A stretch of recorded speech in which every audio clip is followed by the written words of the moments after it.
Hey, so today I'm going to be talking about my testimony. I know I've already done a video on that, but that was before some things happened, so I'm just going to tell you my testimony and my story up so far. Just for reference for going on in the video, I am 15 years old and I am in 9th grade, so that's just a reference for coming up in the video and things like that. Okay, so you know how like when you're a Christian and God has a plan for you, the devil attacks you, right? Well, I was attacked from a very young age. Like before I even came out of the womb. Like as I was coming out of the womb, I had the umbilical cord wrapped around my neck. So I was blue. I wasn't breathing, and so the doctor had to cut it off. Thankfully, God gave us a really good doctor. So the doctor saved me. In reference of the doctor saved me, God gave us a good doctor. So God saved me. I also came out with a broken collarbone when I was born. So I had some very bad attacks, I guess, when I was little.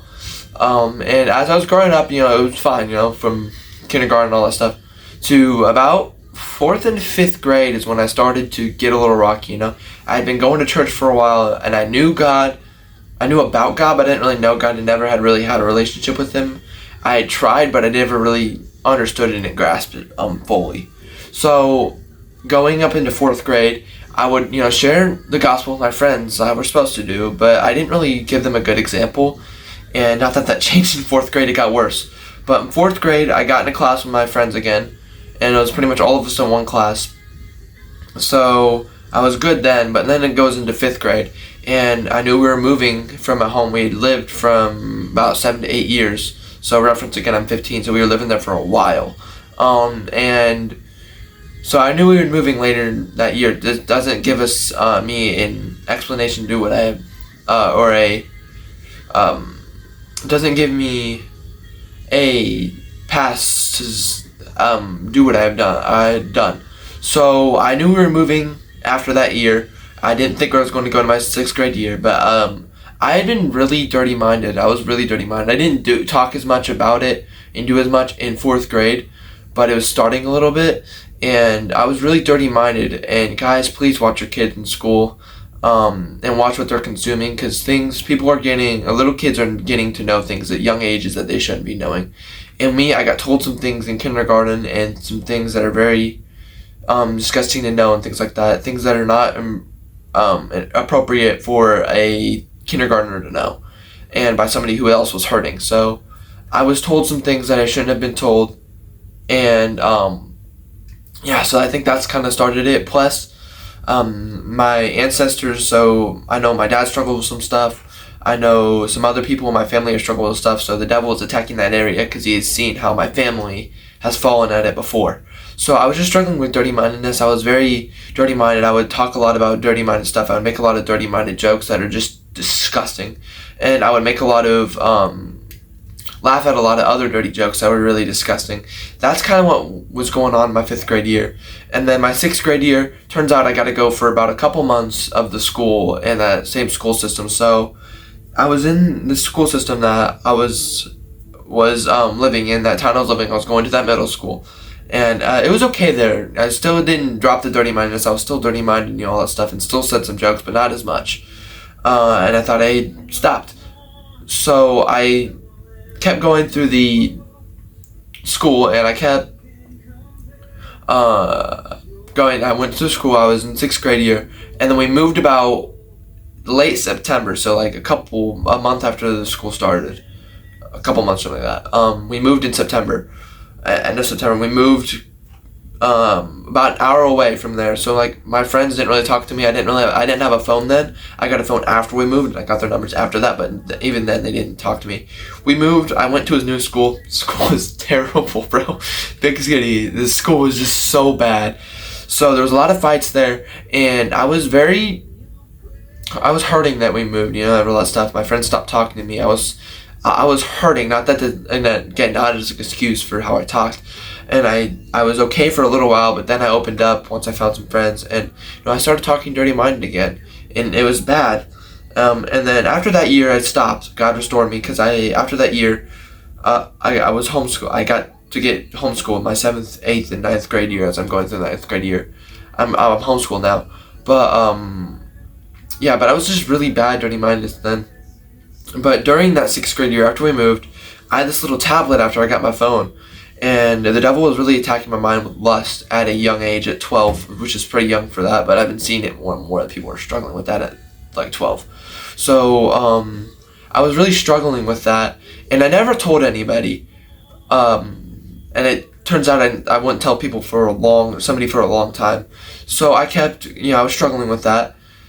And I had this little tablet. I took it downstairs, and I would watch some things on there. For one, things that weren't okay, just things that my parents didn't agree with. I watched it on there. And for two, I would watch some things that were a little inappropriate. I didn't go to the extreme like some people do, but I still watched some things where it's showing some things they shouldn't have. I didn't look at like bare body parts or anything like that, but they were still showing things they shouldn't have, and a bit more that I should have been watching.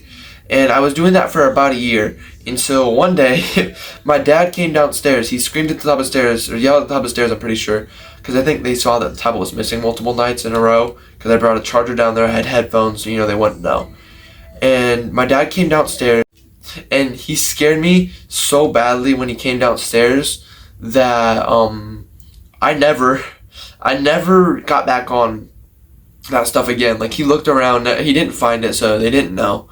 But he looked around, and it scared me. I put that tablet up the next day and didn't touch it for a week. I tried to bring it back down, and a lot of noise happened down the stairs. I thought my little brother fell down the stairs. So that scared me. I didn't open it up again. So God redeemed me of that after a year. And I still struggle with lust, though. The devil very much attacked me with lust. And a lot of the things he would attack me with is, you're disgusting, you're just, you suck, you'll never be amount to anything, and you're the only one who struggles with it, you're such a weirdo, and stuff like that. You'll never be able to get free, things like that, trying to keep me bound in that. I listened, I allowed it to come in and allowed him to mess with my mind like that, making me think I was the only one in this, and I was the only alone in this. I didn't need to tell anybody because they were gonna laugh at me and stuff like that. But I was going through that in my 7th grade year. I would have been 13, and I still struggle with that. Homeschooled definitely got better, but it still struggle with that. And then in my 8th grade year, I struggled with it again too, and I was still struggling with lust. And then towards the end of my 8th grade year, I fell into a depression. So around March and April. And I fell in depression, I was really just depressed, and I didn't care what I said to anybody, didn't care what people thought of me. I was just very depressed. I didn't really care about life much. I never really had thoughts of, ending myself, but that was the first time I'd ever really had thoughts of ending myself. And it was a hard battle, because the devil was telling me, God's not real, this isn't real, you're just following something that's a joke, and it's not real, all that stuff. I was 14 at this time. And it was really struggling. I was really struggling. And so this was 2025. Sorry, I forgot to mention that. March and April 2025. I was just really struggling with depression. And really struggling with these thoughts. And it was a really big mind battle, because I had grown up in church and I knew all this stuff. But yet it wasn't in my heart. It was just in my mind. And I didn't really have a relationship with God. So I was really easily in that. So I was depressed for about a month and a half.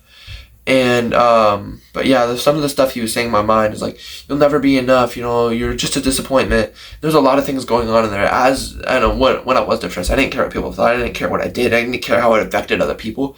So a lot of things I would do would make my dad disappointed, and it seemed like nothing I would do could make him get his approval and make him proud of me, which is not true. And he really loved me, and it never felt like he really did. And we were just going through a tough time overall as a family. We had a homeless ministry that my parents are really involved with, and we were just running and going and going. So yeah, and around that time too, my someone in my family was just saying some awful things to me, guys. And please watch what you're saying to people, because things you say can really hurt people. It really wounded me deeply, and spiraled me further and further down and into depression. I'm going to give some examples of what they said, and again, thankfully God's taken this away from me, and I'm not holding a grudge, but still remember these things, it's still going to hurt sometimes. And I was told, I wish you weren't my brother, you're a terrible brother, I hate you, I wish you would just die, and things like that were just very, very hurtful, and it messed with my mind, to be honest. It was really bad. And then I kept going through that for about a month, and near the end of April, or a month and a half, and near the end of April, I went to this men's conference with my dad. And one of the speakers got up there. I didn't realize how much this moved me until a little bit afterwards, but they were told, they're like, hey, you dads, why don't you text your children and say, I love you for once and I'm proud of you. And my dad had said he loved me, said he's proud of me, but I didn't really care because I didn't really notice it, because I was so far in depression and so far stuck in myself that I didn't care. I didn't really care what he said and all that stuff. I was just paying attention to myself and what my problems were. But he sent a text to me. He goes, I was right next to him. He goes, he said I love you. He goes, but not just because he said that. I truly do love you and I'm proud of you. And that really healed some things inside of me. And then after that, about a week later, I started this channel, May 4th, 2025. And I started getting myself on track with my relationship with God. So skip forward a few months to around July. My grandpa was in the hospital and was close to death. So, yeah, but God healed him. He came back. But there was a lot going on with my dad and the stress and everything of all that his blood pressure rose too high, and then he got in the hospital like a week after that, or while my grandpa was in the hospital. So, yeah, it was a very hard time for me. And then he was really struggling with blood pressure and all that stuff. It was really spiking, and then he struggled with sleep.